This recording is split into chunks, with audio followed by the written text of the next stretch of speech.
Hi, 7th graders. All right, so what I'm going to do is take you through evaluating a website using RADCAB. So for my example, my research project is on climate change. And so I have a website here, the Climate Reality Project.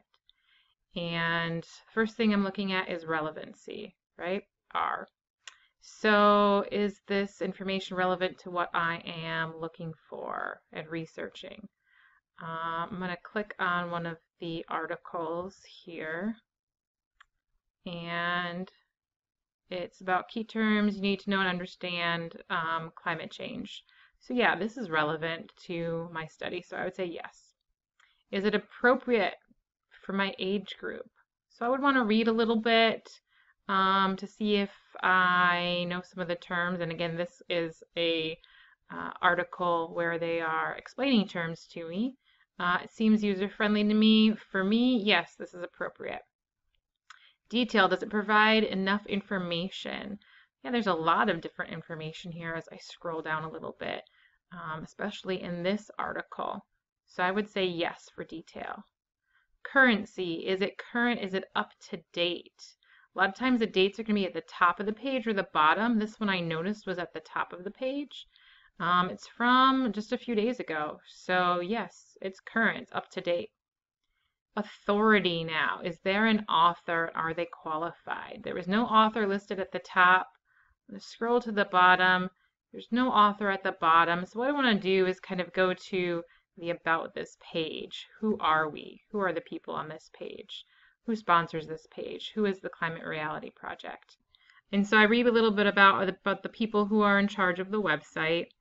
And I can scroll down a little bit more, see the board of directors. So this isn't necessarily a scientific website. It is a website that is trying to promote people to get involved with climate change. So there's really no author to the article besides this group of people that are in charge of the website. So is there an authority? I'm going to click no for this because there really is no author. If I go back to the article that I was on,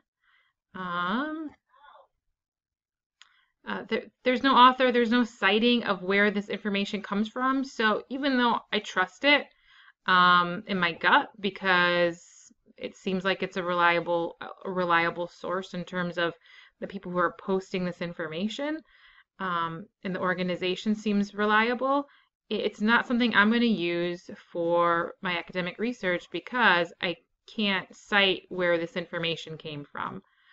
So there's going to be a better source out there. The last one is bias. Is this a site trying to persuade me?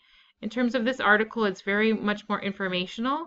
The website in general, though, is about getting people involved with being active in climate change and trying to do something about climate change. So is there a bias there? Yeah, a little bit. They're trying to persuade you.